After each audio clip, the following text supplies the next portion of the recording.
Hello everyone, once again welcome back to my channel dig for knowledge. तो आज के video में हम देखेंगे कि पोस्ट इंक्रीमेंट और प्री इंक्रीमेंट ऑपरेटर का क्या काम है। अब देखिए, हमने एक वेरिएबल लिया x जिसकी वैल्यू किससे इनिशियलाइज की 5 से। अब हम इंक्रीमेंट ऑपरेटर यूज कर रहे हैं और इंक्रीमेंट ऑपरेटर में मैंने सबसे पहले पोस्ट इंक्रीमेंट ऑपरेटर यूज किया। पोस्ट इंक्रीमेंट शब्द ही बता रहा है बाद में इंक्रीमेंट होने वाला। पोस्ट इंक्रीमेंट बाद में x की वैल्यू 1 से बढ़ जाएगी।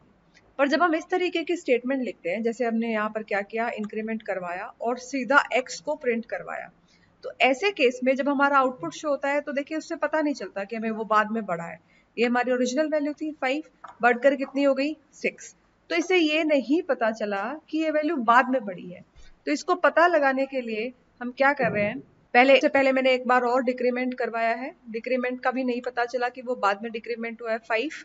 अब देखिए यहाँ क्या किया, मैंने इस वैल्यू को फिर से इंक्रीमेंट करवाया और उसे किसको असाइन कर दिया, एक नए वेरिएबल को y को।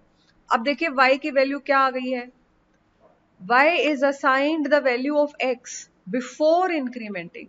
पहले क्या वैल्यू थी उसकी 5, और अब ऑल्दो उस पर इंक्रीमेंट ऑपरेटर लग चुका है x प्लस प्लस, पर फिर भी वो वैल्यू इंक्रीमेंट नहीं हुई, उससे पहले ही y को असाइन हो गई। उसके बाद x की वैल्यू बढ़ी है और वो प्रिंट हुई है 6। यानी ये कैसा इंक्रीमेंट है, पोस्ट इंक्रीमेंट, जो बढ़ा बाद में, पहले असाइन हो गया। तो y के पास क्या वैल्यू गई, जो पहले x की वैल्यू थी यानी 5, और बाद में x की वैल्यू जो बढ़ी वो बढ़कर हो गई 6। अब प्री इंक्रीमेंट का कमाल देखिए, ये हमने क्या कराया, प्री इंक्रीमेंट, यानी x के आगे ऑपरेटर लगा दिया प्लस प्लस। तो अब वैल्यू पहले इंक्रीज होगी फिर असाइन होगी। तो ये देखिए इसका आउटपुट।